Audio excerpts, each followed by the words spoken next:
പിതാവിനും പുത്രനും പരിശുദ്ധ റൂഹായ സ്തുതി ആദ്യം നൽകുന്നേക്ക് തന്നെ ആമേൻ. ട്രൂ ഫെയ്ത്തിലേക്ക് എല്ലാവർക്കും ആത്മാർത്ഥമായ സ്വാഗതം. ഞാൻ യാക്കോബായ സോയല് ഇട്ടു പാലക്കൽ കോർപ്പിസ്കോപ്പിയാണ്. ഇന്ന് പറയാൻ ഉദ്ദേശിക്കുന്ന വിഷയം വിശുദ്ധ കുർബാനയെ പറ്റി ബഹുമാനപ്പെട്ട ഔസേപ്പ് ജോയി അച്ഛൻ ചില കാര്യങ്ങൾ പറഞ്ഞതിൽ ചില തെറ്റുകളുണ്ട് എന്ന് എനിക്ക് തോന്നുന്നല്ല. അതാണ് തെറ്റുണ്ടെങ്കിൽ തെടുത്താലോ അത് ഞാനെപ്പോഴും പറയാറുണ്ട്. പക്ഷെ തെറ്റില്ല എന്നാണ് എൻ്റെ ബോധ്യം. വിശുദ്ധ കുർബാനയെ പറ്റിയൊന്നും ശരിക്കും പഠിക്കാതെ കണ്ട് പല പുസ്തകങ്ങളും വായിക്കാതെ കണ്ട് പിതാക്കന്മാരുടെ വ്യാഖ്യാനങ്ങൾ എന്താണെന്ന് മനസ്സിലാക്കാതെ കണ്ട് നമ്മളതിന് വ്യാഖ്യാനിച്ചാൽ അബദ്ധത്തിൽ ചെന്ന് ചേരും.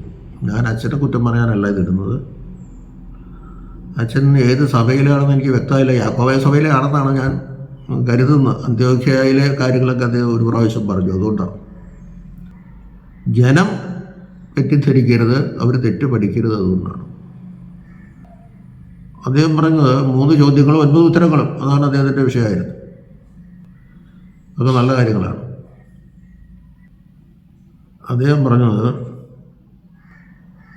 ആത്മാവിലും സത്യത്തിലും ദൈവത്തെ ആരാധിക്കണം. ശബരിയാശ്രീയോട് കർത്താവ് പറഞ്ഞതാണത്. യോഹന്നാൻ 4-ാം അധ്യായത്തിൽ അത് വിവരിച്ചിട്ടുണ്ട്. ആത്മാവിലും സത്യത്തിലുമുള്ള ആരാധന അത് അദ്ദേഹം സൂചിപ്പിച്ചത് ഒരു തെറ്റായ വ്യാഖ്യാനമാണ്. അദ്ദേഹം പറയുന്നത് അച്ഛൻ്റെ ആത്മാവിലാണ് കുർബാന അർപ്പിച്ചത്, ജനത്തിൻ്റെ ആത്മാവിലെ കുർബാന അർപ്പിച്ചിട്ടുണ്ട്. അടുത്ത കുർബാന വരെ അദ്ദേഹത്തിൻ്റെ ആത്മാവിലേതുണ്ടായിരിക്കും. ഒരു കുർബാന അടുത്ത കുർബാനയ്ക്കുള്ള ഒരുക്കം ആണെന്നാണ് ഞാൻ പഠിച്ചിട്ടുള്ളത്.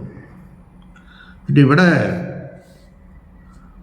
ശബരിയാകാരി സ്ത്രീയോട് കർത്താവ് പറഞ്ഞു, അതിൻ്റെ കൂടുതലൊന്നും വിശദീകരിക്കുന്നില്ല, ആ പോയിന്റ് മാത്രം പറയുന്നു. 4:20 മുതൽ യോഹന്നാൻ 4:20 മുതൽ പറയുന്നത്, സത്യനമസ്കാരികൾ പിതാവിനെ ആത്മാവിലും സത്യത്തിലും നമസ്കരിക്കുന്ന നാഴി വരുന്നു, ഇപ്പോൾ വന്നുമിരിക്കുന്നു. സത്യനമസ്കാരികൾ പിതാവിനെ ആത്മാവിലും സത്യത്തിലും നമസ്കരിക്കേണ്ടതാണ്. അവിടെ ആത്മാവെന്ന് പറയുന്നത് അച്ഛൻ്റെ ആത്മാവിലുള്ള ഇതല്ല, അത് പരിശുദ്ധാത്മാവിനെ പറ്റി പറയുന്നു. സത്യം എന്ന് പറയുന്നത് കർത്താവിൻ്റെ ഉദ്ദേശമാണ്, യേശുക്രിസ്തുവിൻ്റെ ഉദ്ദേശമാണ്. പിതാവിനെ നമസ്കരിക്കുകയാണ്. നമ്മൾ വിശുദ്ധ കുർബാനയിൽ ചൊല്ലുന്നത്, ഞങ്ങൾ നിനക്കും നിൻ്റെ ഏകജാതനും നിൻ്റെ പരിശുദ്ധ റൂഹായിക്ക്, നിൻ്റെ എന്ന് എടുത്ത് പറയണം. പലരും പരിശുദ്ധ റൂഹായി എന്ന് പറഞ്ഞാൽ നിനക്ക് നിൻ്റെ ഏകജാതനും പരിശുദ്ധ റൂഹായിക്ക് എന്ന് പറയുള്ളൂ. പോരാ, നിൻ്റെ പരിശുദ്ധ റൂഹായിക്ക് എന്ന് പറയണം. പരിശുദ്ധ റൂഹ പുറപ്പെടുന്ന പിതാവിൽ നിന്നാണ്, പുത്രൻ ജനിക്കുന്ന പിതാവിൽ നിന്നാണ്. പിതാവിനെയാണ് നമ്മൾ നമസ്കരിക്കുന്ന വിശുദ്ധ കുർബാനയിൽ. പിതാവിനെ നമ്മൾ ആരാധിക്കുകയാണ്. അതെങ്ങനെ? പരിശുദ്ധാത്മാവിൽ നിറഞ്ഞ് പുത്രൻ വഴി പിതാവിനെ ആരാധിക്കുന്നു. അതാണ് ഞങ്ങൾ നിനക്കും നിൻ്റെ ഏകജാതനും പരിശുദ്ധ റൂഹായിക്കും. പുത്രൻ വഴി പരിശുദ്ധാത്മാവിൽ നിറഞ്ഞ് പിതാവിന് സമർപ്പിക്കുന്നതാണ് വിശുദ്ധ കുർബാന. അത് അച്ഛനൊന്ന് ശ്രദ്ധിക്കണം. രണ്ടാമതായിട്ട് ഉൽപ്പത്തി 4:18 മുതൽ മൽക്കീസദേക്കിനെ പറ്റി പറഞ്ഞു. അപ്പോൾ അദ്ദേഹം പറയുന്നത് ഇവിടെ സ്വർഗത്തിൽ നടക്കുന്ന ആരാധനയാണ് ഇവിടെ നടക്കുന്നത്. അത് ശരിയാണ്, പക്ഷെ അദ്ദേഹത്തിൻ്റെ വ്യാഖ്യാനം തെറ്റാണ്. മൽക്കീസദേക്ക് യേശുക്രിസ്തുവിൻ്റെ ഒരു പ്രതിരൂപമാണ്. അദ്ദേഹം ഒരു പ്രാവശ്യം മാത്രമേ ഈ ബലി അർപ്പിച്ചിട്ടുള്ളൂ. പുളിപ്പുള്ള അപ്പവും വീഞ്ഞും കൊണ്ടുവന്ന് ബലി അർപ്പിച്ച് അബ്രഹാമിനെ അനുഗ്രഹിച്ചു. പിന്നെ ആ വ്യക്തി പോയി, പിന്നെ ആ വ്യക്തി ഇല്ല, ഒരു സ്ഥലത്തും പ്രത്യക്ഷപ്പെട്ടിട്ടില്ല. ഈ രക്തബലികൾ, മൃഗബലികൾ അവസാനിച്ച് രക്താർപ്പിതമല്ലാത്ത വിശുദ്ധ കുർബാനയാകുന്ന ബലി പിന്നാലെ വരുന്നുണ്ട്. അതിൻ്റെ മുൻ സൂചനയായിട്ടാണ് മൽക്കീസദേക്ക് ബലിയർപ്പിച്ചത്. മൽക്കീസദേക്ക് എന്നും സ്വർഗത്തിൽ ബലിയർപ്പിച്ചുകൊണ്ടിരിക്കുകയല്ല, സ്വർഗത്തിലെ പുരോഹിതനാണ് അദ്ദേഹം. അത് തെറ്റു പറയാണെന്ന് പറഞ്ഞില്ല, കാരണം യേശുവിൻ്റെ പ്രതിരൂപമാണ്. പിന്നെ മൽക്കീസദേക്ക് വംശാവലിയില്ല, ആദ്യം ഒന്നുമില്ല, അതൊക്കെ ശരിയാണ്. അതുകൊണ്ടാണ് യേശുവിൻ്റെ പ്രതിപുരുഷൻ. യേശുവിൻ്റെ സദൃശനല്ല, ഒരിക്കലുമല്ല. യേശുവിന് തുല്യനല്ല, യേശുവിന് സദൃശം മാത്രമാണ്. ഈക്വലല്ല, അത് മനസ്സിലാക്കണം. അപ്പോൾ സ്വർഗത്തിൽ നടക്കുന്ന ബലി മൽക്കീസദേക്കിൻ്റെ ബലി അല്ല ഇപ്പോൾ നടക്കുന്ന. മൽക്കീസദേക്ക് അവർ മുൻ സൂചന തന്നോളൂ വിശുദ്ധ കുർബാനയെ പറ്റി. 8:34 റോമർ 8:34 വായിക്കുമ്പോൾ കർത്താവ് ഇപ്പോൾ ആണിപ്പാടുകൾ കാണിച്ചുകൊണ്ട് പിതാവിൻ്റെ വലത്തുഭാഗത്തിരുന്ന് മധ്യസ്ഥത യാചിക്കുന്നതാണ് ഇപ്പോഴത്തെ ബലി. പിതാവെ, ഈ ആണിപ്പാടുകൾ കാണിച്ച് പ്രാർത്ഥിക്കുന്നത് ഞാൻ ഈ ജനത്തിന് വേണ്ടി ക്രൂശിക്കപ്പെട്ടത് കഷ്ടമനുഭവിച്ചു, നീ ഓർക്കണം. അതാണ് ഓർമ്മ. നീ ഓർക്കണം, അത് ഓർപ്പിക്കണമെന്ന് നമ്മളോട് പറഞ്ഞേക്കണം. പിതാവിന് ഓർമ്മയില്ലാത്തെന്നുള്ള അതിൻ്റെ അർത്ഥം. നിങ്ങളതനുഷ്ഠിച്ച് പിതാവിനെ ഓർപ്പിക്കണം. ഇത് നിങ്ങൾക്ക് വേണ്ടി ചൊരിയുന്ന രക്തം നിങ്ങൾക്ക് വേണ്ടി മുറിക്കപ്പെടുന്ന എൻ്റെ ശരീരം. അപ്പോൾ താൻ മുൻകൂട്ടി ക്രൂശിൽ ബലിക്കുമ്പോൾ മുൻകൂട്ടി ആ ക്രൂശിലെ ബലിയുടെ തുടർച്ചയായി മുൻകൂട്ടി സ്ഥാപിക്കാൻ കർത്താവിന് കഴിയും. കർത്താവിനൊന്നും സാധ്യമല്ല. ഈ വിശുദ്ധ കുർബാന സ്ഥാപിച്ചു. അപ്പോൾ ഇപ്പോൾ നടക്കുന്ന കുർബാന സ്വർഗത്തിലെ ബലിയുടെ നാമം ചേരുകയാണ്. ബലിയുടെ തുടർച്ച എന്നല്ല, ക്രൂശിലെ ബലിയുടെ തുടർച്ചയാണ് വിശുദ്ധ കുർബാന. ആ വിശുദ്ധ കുർബാന കർത്താവ് പിതാവിൻ്റെ വലത്തുഭാഗത്തിരുന്നുകൊണ്ട് പിതാവിന് സമർപ്പിക്കുകയാണ്. നമ്മൾ വിശുദ്ധ റൂഹായാൽ നിറഞ്ഞ് പുത്രൻ വഴി പിതാവിന് സമർപ്പിക്കുകയാണ് വിശുദ്ധ കുർബാന. അത് ഞങ്ങൾ നിനക്ക് ഏകദേശം നിൻ്റെ വിശുദ്ധ കുർബാനയ്ക്ക് സ്ത്രീ സ്തോത്രം കരയിട്ടുണ്ട്. ആണ് സത്യത്തിലും ആത്മാവിലുള്ള ആരാധന. അതിപ്പോൾ നടക്കുന്നത് സ്വർഗത്തിൽ നടക്കുന്നത് മൽക്കീസദേക്കിൻ്റെ വിലയല്ല, അത് മുൻസൂചനയാണ്. പക്ഷെ ഇപ്പോൾ നടക്കുന്നത് റോമർ 8:34 പറയുന്ന പുത്രൻ പിതാവിൻ്റെ വലത്തുഭാഗത്തിരുന്ന് നമുക്ക് വേണ്ടി മധ്യസ്ഥത യാചിക്കുന്നു. അതിനോട് നമ്മൾ ചേരുന്നു. പിന്നെ അദ്ദേഹം പറഞ്ഞ വേറൊരു വശം, നമ്മളൊക്കെ ബലിവസ്തു നടന്ന ജനം ബലിവസ്തു നടന്ന അദ്ദേഹം പറയുന്നു. അത് അംഗീകരിക്കാൻ ബുദ്ധിമുട്ടാണ്. നമ്മൾ പള്ളിയിൽ പോകുന്നു നമ്മെ തന്നെ സമർപ്പിക്കാനാണ്. എന്നെ തന്നെ സന്നിധിയിൽ കാഴ്ചയണപ്പാനെന്നത് എന്നെ നിനക്ക് സുഗന്ധമതായി കാഴ്ചയണപ്പാനും കൃപ ചെയ്യുക. നമ്മൾ ആത്മീയമായി ബലി അർപ്പിക്കപ്പെടുകയാണ്. പക്ഷേ നമ്മൾ ബലി വസ്തുവാകുന്നില്ല. പറയുന്നു പട്ടക്കാരനും ജനവും യേശുവിനെ പോലെ ബലിവസ്തുവാകുകയാണ്. ഒരിക്കലുമില്ല. യേശുക്രിസ്തു മാത്രമാണ് ബലി അർപ്പകനും ബലി വസ്തുവും. ആ ബലി അർപ്പകൻ്റെ സ്ഥാനത്ത് നിന്ന് പട്ടക്കാരനും അതിനോട് ജനങ്ങളും സഹകരിച്ചാണ് ബലി അർപ്പിക്കുന്നത്. പക്ഷേ ഒരിക്കലും നമ്മൾ ബലിവസ്തുവാകുന്നില്ല. ആത്മാവിലെ നമ്മൾ അല്ലെങ്കിൽ നമ്മളൊരു സമർപ്പണം അവിടെ ഉണ്ട്. സമർപ്പിക്കാണ്ട് ബലി പൂർത്തിയാവില്ല. അതുകൊണ്ടാണ് അച്ഛൻ പറയുന്നതിനൊക്കെ നമ്മൾ ആമീൻ പറയുന്നു. അച്ഛൻ പറയുന്നത് ഞങ്ങൾ സമ്മതിക്കണം. അച്ഛൻ പറയുന്നത് പുത്രൻ്റെ സ്ഥാനത്ത് നിന്നുകൊണ്ടാണ്.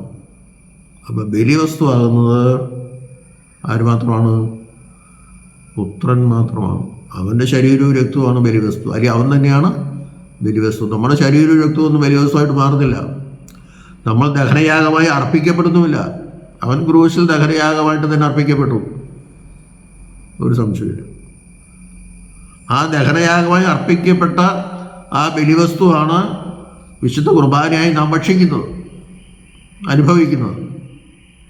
ആ ക്രൂശിക്ക് ചിന്തപ്പെട്ട ശരീരം, ആ ശരീരം ഉയർപ്പിക്കപ്പെട്ട ശരീരത്തോടു കൂടി ചേർന്നാണ്.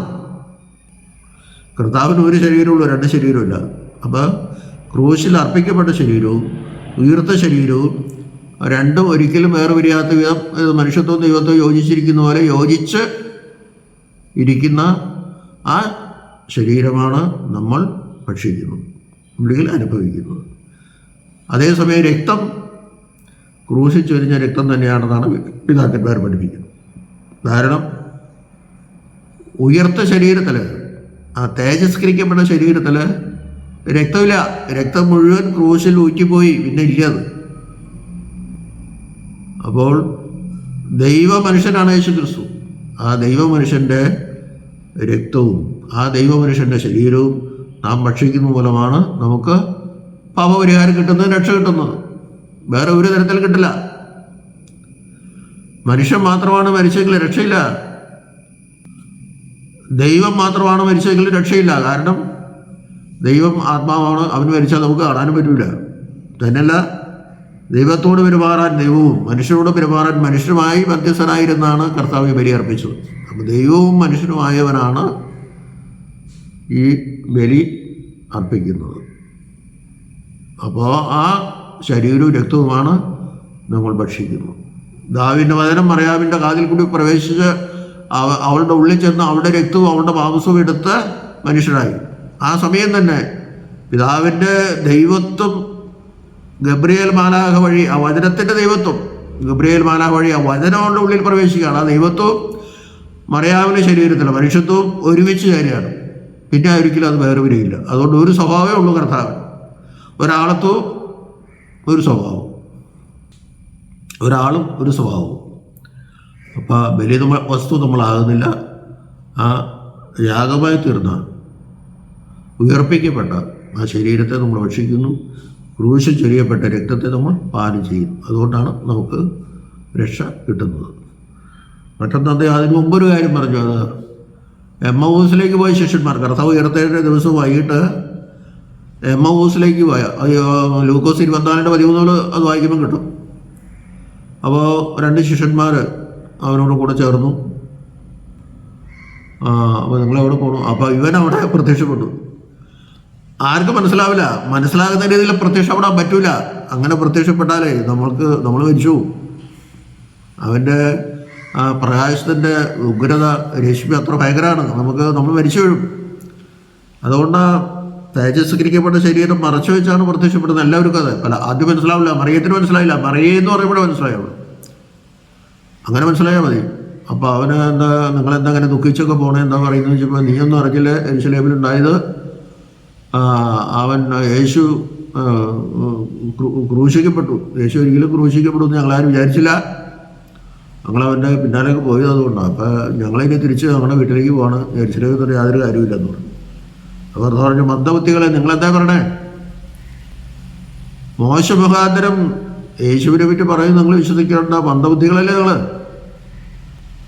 പ്രവാചകൻ മുഖാന്തരം അരുളി ചെയ്തവൻ നിവർത്തിക്കണ്ടേ? അങ്ങനെ മനുഷ്യാവതാരത്തെ പറ്റിയുള്ള കാര്യങ്ങളൊക്കെ അദ്ദേഹത്തിന് അധികം സമയമൊന്നും വേണ്ടല്ലോ, കർത്താവിന് അധികം സമയമൊന്നും വേണ്ട അവരെ പറഞ്ഞു മനസ്സിലാക്കാൻ.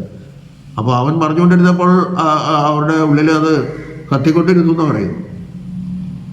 അങ്ങനെ വഴിപോകയിൽ ഇവരുടെ ഭവനത്തിലെത്തി. അപ്പോൾ കർത്താവ് ഭവനത്തിൽ കയറാതെ അങ്ങനെ വന്ന വഴി തന്നെ പോകാനായിട്ട് അതുപോലെ കാണിച്ചു. അപ്പോൾ അവർ പറഞ്ഞു, അങ്ങന്ന് പോകരുത്, രാത്രിയായി, നാളെ നേരം വെളുത്തിട്ട് പോകാം, ഇന്നിവിടെ നമുക്ക് ഭക്ഷണം കഴിച്ച് ഇവിടെ വിശ്രമിച്ചിട്ട് പോകുന്നു. എന്നാൽ അങ്ങനെ ആകാന്നു. അവിടെ കയറി യഹൂദന്മാരുടെ ഭക്ഷണം അപ്പവും വീഞ്ഞുള്ളൂ. അപ്പം എടുത്ത് കൊടുത്തു. വീഞ്ഞിൻ്റെ കാര്യം അവിടെ പറയണില്ല. അപ്പം അവിടെ കൊടുത്തപ്പോൾ സാധാരണ അപ്പം കിട്ടുമ്പോൾ കർത്താവ് ഒരു സ്വർഗത്തിലേക്ക് നോക്കി വാഴ്ത്തുന്ന ഒരു 10 യഹൂദന്മാർക്കുണ്ട്. സ്തോത്രം ചൊല്ലുന്നതാണ് വാഴ്ത്തുന്നു പറയുന്നത്. കർത്താവ് നീ ഭൂമിയിൽ നിന്ന് അപ്പം തന്നതിന് ഞങ്ങൾ സ്തുതിക്കുന്നു. അതാണ് കർത്താവ് നടത്തിയ വാഴ്ത്തൽ, അല്ലാണ്ട് കുർബാനയിൽ വാഴ്ത്തലല്ല.